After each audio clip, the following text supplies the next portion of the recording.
Okay, good afternoon, dear students. അടുത്തത് നമുക്ക് പഠിക്കാനുള്ളത് accounting policies, change in accounting estimates and errors ആണ്. IAS 8 and India's 8. ഇനി എന്താണ് ഈ ഒരു അക്കൗണ്ടിംഗ് സ്റ്റാൻഡേർഡിൻ്റെ ഒരു ഒബ്ജക്റ്റ്? എന്തിനാണ് ഈ ഒരു accounting standard? The object of this standard is to prescribe the criteria for selecting and changing accounting policies together with the accounting treatment and disclosure of changes in accounting policies, changes in accounting estimates and correction of errors. അതായത് ഒരു അക്കൗണ്ടിങ്ങിൽ ഒരു accounting policies ഉണ്ടല്ലേ, accounting policy set of rules and regulations ആണ്. ആ accounting policies എങ്ങനെ select ചെയ്യണം, അത് ഏതൊക്കെ രീതിയിൽ നമുക്ക് ചേഞ്ച് ചെയ്യാൻ പറ്റും, അതുപോലെ തന്നെ അക്കൗണ്ടിങ് എസ്റ്റിമേറ്റ്സും കറക്ഷൻ ഓഫ് എറേഴ്സ്, എന്തെങ്കിലും അക്കൗണ്ടിങ് ഫിനാൻഷ്യൽ സ്റ്റേറ്റ്മെൻറ്റ്സിൽ എറേഴ്സ് വന്നിട്ടുണ്ടെങ്കിൽ അതെങ്ങനെയൊക്കെ കറക്റ്റ് ചെയ്യും, ആ എറേഴ്സൊക്കെ എങ്ങനെ കറക്റ്റ് ചെയ്യും, അതൊക്കെ എങ്ങനെ ചെയ്യാമെന്നുള്ള സൂചിപ്പിക്കുന്ന ഒരു അടിസ്ഥാന വിവരങ്ങളാണ് ഈ ഒരു അക്കൗണ്ടിങ് സ്റ്റാൻഡേർഡിൽ പറയുന്നത്. ഓക്കെ, അതിൻ്റെ ഒരു അടിസ്ഥാനപ്പെട്ട മാനദണ്ഡങ്ങളാണ് ഈ ഒരു അക്കൗണ്ടിങ് സ്റ്റാൻഡേർഡിൽ ഡിസ്ക്രൈബ് ചെയ്യുന്നത്. ഓക്കെ, ഞാൻ അതിൻ്റെ ഒരു സ്കോപ്പ് എന്ന് പറയുന്നത് കണ്ടോ, IAS 8 IAS 8 covers the following areas. താഴെ പറയുന്ന ഏരിയകളാണ് ഇതിൽ ഈ ഒരു അക്കൗണ്ടിങ് സ്റ്റാൻഡേർഡിൽ കവർ ചെയ്യുന്നത്. Selection and application of accounting policies. കണ്ടോ, ഒരു ഓർഗനൈസേഷന് അവരുടെ അക്കൗണ്ടിങ്ങിൽ ഏത് അക്കൗണ്ടിങ് പോളിസീസാണ് യൂസ് ചെയ്യേണ്ടത് എന്നുള്ളതിനെക്കുറിച്ചുള്ള അതിൻ്റെ സെലക്ഷനും അതിൻ്റെ അപ്ലിക്കേഷനും, സെലക്ട് ചെയ്തിട്ട് വീണ്ടും അപ്ലിക്കേഷൻ നടത്തണമല്ലോ, അപ്പോൾ അത് എങ്ങനെ നടത്താമെന്നുള്ളതാണ് ഇതിൽ കവർ ചെയ്യുന്നത്. അതുപോലെ തന്നെ accounting for changes in accounting policies, accounting പോളിസീസിൽ ചേഞ്ചസ് വരുന്ന സമയത്തുള്ള ട്രീറ്റ്മെൻറ്റ് എങ്ങനെ ചെയ്യും. ദെൻ അടുത്തത് changes in accounting estimates, accounting എസ്റ്റിമേറ്റ്സിൽ അതായത് നമ്മൾ ഒരു അസറ്റിൻ്റെ ക്യാരിയിങ് എമൗണ്ട് ഒക്കെ കണ്ടെത്തുന്ന സമയത്ത് വരുന്ന ചേഞ്ചുകൾ എങ്ങനെ ചെയ്യുമെന്നുള്ളതാണ്. ദെൻ അടുത്തത് correction of prayer period errors ആണ്. പ്രയർ പീരീഡ് എറേഴ്സ് അതായത് കഴിഞ്ഞ മുൻ വർഷങ്ങളിൽ വന്നിട്ടുള്ള എറേഴ്സ് ഉണ്ടെങ്കിൽ അതെങ്ങനെ നമ്മൾ ഈ വർഷങ്ങളിൽ നടത്തിപ്പ് വർഷങ്ങളിൽ അത് കറക്റ്റ് ചെയ്യും. അതൊക്കെയാണ് ഈ ഒരു അക്കൗണ്ടിങ് പോളിസീസ്, ഈ IAS 8 എന്ന് പറയുന്ന അക്കൗണ്ടിങ് സ്റ്റാൻഡേർഡിൽ പറയുന്നത്. ഓക്കെ, ഇനി അതുമായി റിലേറ്റ് ചെയ്യുന്ന കുറച്ച് ഡെഫിനിഷൻസ് ആണ് ഇവിടെ തന്നിട്ടുള്ളത്. ഒന്നാമത്തത് അക്കൗണ്ടിങ് പോളിസീസ് ആണ്. Accounting policies are the specific principles, bases, conventions, rules and practices applied by an entity in preparing and presenting financial statements. എന്താണത്? ഒരു എൻറ്റിറ്റി അവരുടെ ഫിനാൻഷ്യൽ സ്റ്റേറ്റ്മെൻറ്റ്സ് പ്രിപ്പയർ ചെയ്യാൻ വേണ്ടിയിട്ട് യൂസ് ചെയ്യുന്ന set of principles, bases, conventions and rules and regulations ഒക്കെയാണത് ഈ accounting policies എന്ന് പറയുന്നത്. ഓക്കെ, ദെൻ അടുത്തത് പറയുന്നത് ചേഞ്ച് ഇൻ അക്കൗണ്ടിങ് എസ്റ്റിമേറ്റ് ആണ്. Change in accounting estimate. A change in accounting estimate is an adjustments of the carrying amount of an asset or a liability. എന്താണ് ഈ carrying amount? നമ്മൾ പഠിച്ചിട്ടുണ്ട് financial അക്കൗണ്ടിങ്ങിൽ. Carrying amount എന്ന് പറഞ്ഞാൽ എന്താണ്? ഒരു particular അസറ്റിനെയോ ലാബിലിറ്റിയെയോ balance ഷീറ്റിൽ ഫൈനലി കാണിക്കുന്ന ആ ഒരു എമൗണ്ട് ഉണ്ടായിരിക്കും അല്ലേ. ഇപ്പോൾ അസറ്റ്സുകളാണെങ്കിൽ ലാൻഡ് ആൻഡ് ബിൽഡിങ് 50,000 എന്ന് പറഞ്ഞ ഒരു എമൗണ്ട് കാണിക്കില്ല. ആ 50,000 ആണെന്ത് ആ ഒരു ലാൻഡ് ആൻഡ് ബിൽഡിങ്ങിൻ്റെ ക്യാരിയിങ് എമൗണ്ട് എന്ന് പറയുന്നത്. ഓക്കെ, അപ്പോൾ ആ ഒരു change in accounting estimate is an adjustment of the carrying amount of an asset or liability. അപ്പോൾ ആ അസറ്റിലോ ലാബിലിറ്റിയിലുള്ള ക്യാരിയിങ് എമൗണ്ടിന് ചേഞ്ചസ് വരുത്തുന്നതാണ് ചേഞ്ച് ഇൻ അക്കൗണ്ടിങ് എസ്റ്റിമേറ്റ്സ് എന്ന് പറയുന്നത്.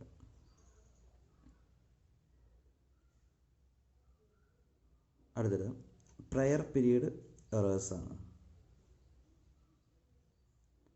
പ്രയർ പീരീഡ് എന്താ? പ്രയർ എന്ന് വെച്ചിട്ടുണ്ടെങ്കിൽ മുൻകാല എന്നുള്ള അർത്ഥമാണ്, മുൻ വർഷങ്ങളിൽ എന്നുള്ള അർത്ഥമാണ്. Prior period errors are the omissions or misstatements in an entity's financial statements for one or more prior periods. കഴിഞ്ഞ ഒരു വർഷത്തിലോ അല്ലെങ്കിൽ അതിൻ്റെ ഒന്നിൽ കൂടുതൽ വർഷങ്ങളിലോ അവരുടെ ഫിനാൻഷ്യൽ സ്റ്റേറ്റ്മെൻറ്റ്സിൽ വന്നിട്ടുള്ള ഒമിഷൻസും മിസ് സ്റ്റേറ്റ്മെൻറ്റ്സും ഒക്കെയാണ് എന്ത് പ്രയർ പീരീഡ് എറേഴ്സ് എന്ന് പറയുന്നത്. ഓക്കെ, അടുത്തത് റെട്രോസ്പെക്റ്റീവ് അപ്ലിക്കേഷൻസ് ആണ്. Retrospective application. Retrospective application is applying a new accounting policy to transactions, other events and conditions as if that policy had always been applied. അതായത് ഒരു ട്രാൻസാക്ഷനിൽ പുതിയ accounting policies apply ചെയ്യുന്നതിനെയാണ് എന്ത് പറയുന്നത് retrospective application എന്ന് പറയുന്നത്. Okay, ഇനി retrospective restatement ആണ്. Retrospective restatement is correcting the recognition, measurement and disclosure of amounts of elements of financial statements as if a prior period errors had never occurred. അതായത് മുൻ വർഷങ്ങളിൽ തെറ്റുകളൊന്നും വന്നിട്ടില്ല എന്നുണ്ടെങ്കിൽ ആ ഒരു ബാലൻസ് ഷീറ്റിൽ കാണിക്കേണ്ട ഐറ്റത്തിൻ്റെ എമൗണ്ടിൽ എമൗണ്ട് കറക്റ്റ് ചെയ്യുന്നതിനെയാണ് എന്ത് പറയുന്നത് റെട്രോസ്പെക്റ്റീവ് സ്റ്റേറ്റ്മെൻറ്റ് എന്ന് പറയുന്നത്. Retrospective statement is correcting the recognition, measurement and disclosure of amount of elements of financial statements. Financial സ്റ്റേറ്റ്മെൻറ്റ്സിലുള്ള വന്നിട്ടുള്ള എമൗണ്ടിൽ ഏതെങ്കിലും ഐറ്റത്തിൻ്റെ എമൗണ്ടിൽ മിസ്റ്റേക്സ് വന്നിട്ടുണ്ടെങ്കിൽ അത് തിരുത്തുന്ന റീസ്റ്റേറ്റ്മെൻറ്റ് ചെയ്യുന്നതാണ് റെട്രോസ്പെക്റ്റീവ് റീസ്റ്റേറ്റ്മെൻറ്റ് എന്ന് പറയുന്നത്. ഓക്കെ, ഇത്രയാണ് അതിൻ്റെ പ്രധാനപ്പെട്ട ഡെഫിനിഷൻസ് ആയിട്ട് നമ്മൾ പഠിച്ചിരിക്കേണ്ടത്. ഇനി അടുത്തത് വരുന്നത് ഈ അക്കൗണ്ടിങ് പോളിസീസ് അതുമായി റിലേറ്റ് ചെയ്യുന്ന കുറച്ച് കാര്യങ്ങളാണ് പറയുന്നത്. Selection and applications of accounting policies. When an Ind AS specifically applies to a transaction, the accounting policy applied to that items should be determined by applying the Ind AS. അതായത് ഒരു ട്രാൻസാക്ഷൻസിൽ നമ്മൾ Ind AS apply ചെയ്തിട്ടുണ്ടെങ്കിൽ ആ ഒരു accounting policy determine ചെയ്യുന്നത് ആ ഒരു Ind AS apply ചെയ്തുകൊണ്ടായിരിക്കും. അവിടുത്തെ അക്കൗണ്ടിങ് പോളിസി എന്താണെന്നുള്ളത് അപ്ലൈ ചെയ്യുന്നത് എന്തായിരിക്കും, ഈ Ind AS അപ്ലൈ ചെയ്തുകൊണ്ടായിരിക്കും അത് ഡിറ്റർമൈൻ ചെയ്യുന്നത്, അതിൻ്റെ വാല്യൂസൊക്കെ. ഇവിടെ പറയുന്നത് in the absent of an Ind AS, Ind AS ഇല്ല എന്നുണ്ടെങ്കിൽ that specifically applies to a transaction, management must use its judgement in developing and applying accounting policy that result in information that is relevant and reliable.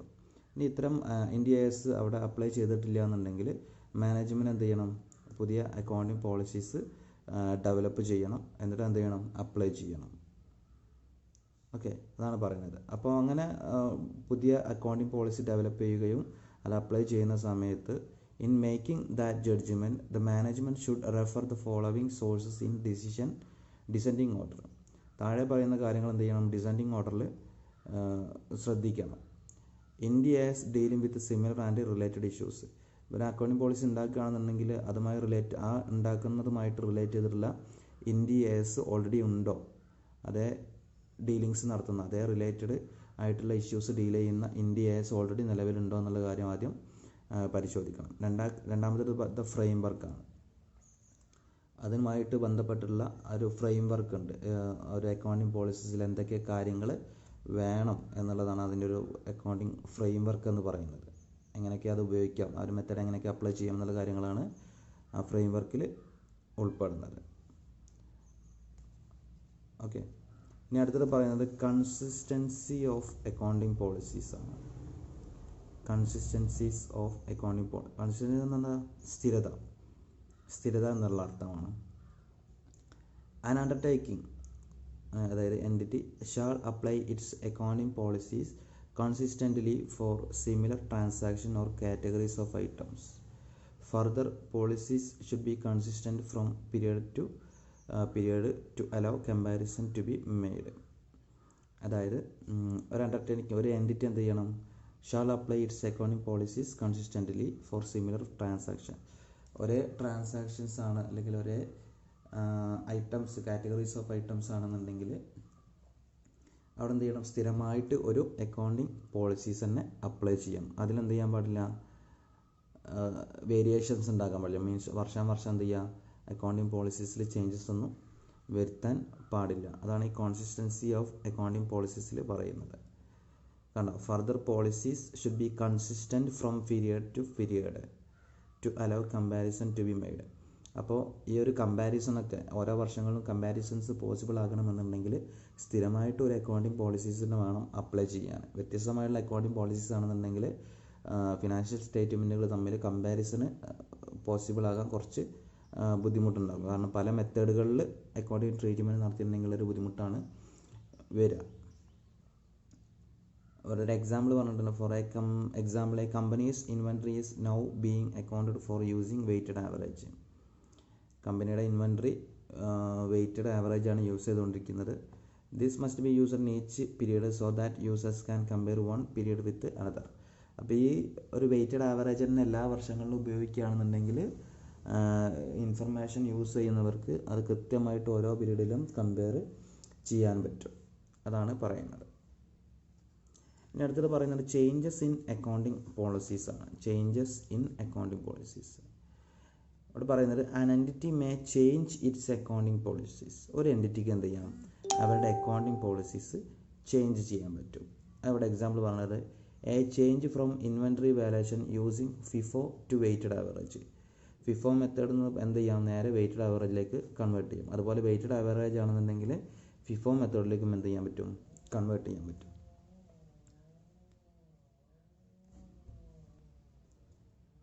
Okay, പിന്നെ ഡിപ്രീസിയേഷൻ്റെ കാൽക്കുലേഷന് written down value മെത്തേഡുണ്ട്, straight line മെത്തേഡുണ്ട്. അത് ഇപ്പോൾ return down value മെത്തേഡാണ് ഉപയോഗിക്കുന്നതെന്നുണ്ടെങ്കിൽ അതിലേക്ക് മാറ്റാം, സ്ട്രൈറ്റ് ലൈനിലേക്ക് മാറ്റാം. സ്ട്രൈറ്റ് ലൈനാണ് ഉപയോഗിക്കുന്നതെന്നുണ്ടെങ്കിൽ അതെന്താക്കി മാറ്റാം, റിട്ടേൺ ഡൗൺ വാല്യൂ ആക്കിയിട്ട് മാറ്റാം. അപ്പോൾ അങ്ങനെ അക്കൗണ്ടിങ് പോളിസീസിൽ എന്ത് ചെയ്യാൻ പറ്റും, ചെറിയൊരു ചേഞ്ചസ് വരുത്താൻ പറ്റും. ഇനി അത് ചെയ്യുന്ന സമയത്ത് നോർമലി ഒരു എൻറ്റിറ്റിയും എന്ത് ചെയ്യാറില്ല, ഇങ്ങനെ അക്കൗണ്ടിങ് പോളിസീസ് ചേഞ്ച് ചെയ്യാറില്ല. അതാണ് റെയർ കേസാണ് ചേഞ്ച് ചെയ്യുന്നത്. കണ്ടോ, but change in accounting policy is rare. An entity should change an accounting policy only if the change is required by an Ind AS. ഇനി ഒരു എൻറ്റിറ്റിക്ക് എപ്പോൾ ഇത് ചേഞ്ച് ചെയ്യാൻ പറ്റുള്ളൂ, only if the change is required by an Ind AS. Ind AS അതിൻ്റെ ഒരു മാറ്റം ആവശ്യപ്പെടുന്നുണ്ടെങ്കിൽ എന്ത് ചെയ്യാൻ പറ്റുള്ളൂ, ചേഞ്ച് ചെയ്യാൻ പറ്റുള്ളൂ. ദെൻ അടുത്ത് പറയുന്നത് or result in A more reliable and relevant information in the financial statements of the entity. ഇനിയിപ്പോൾ അങ്ങനെ ഒരു മാറ്റം വരുത്തി കഴിഞ്ഞിട്ടുണ്ടെങ്കിൽ അത് റിസൾട്ട് ചെയ്യുന്നുണ്ട്. എന്താണ് നമുക്ക് തരുന്നത്, more reliable and relevant information, കൂടുതൽ കൂടെ കാര്യമായിട്ടുള്ള കൃത്യമായിട്ടുള്ള വിവരങ്ങൾ തരുന്നുണ്ട് എന്നുണ്ടെങ്കിൽ എന്ത് ചെയ്യാം, അക്കൗണ്ടിങ് പോളിസീസിൽ ചേഞ്ചസ് വരുത്താം. ഓക്കെ, ഇത്രയും കാര്യങ്ങളൊക്കെയാണ് ഇതിൽ പറയുന്നത്. ഓക്കെ.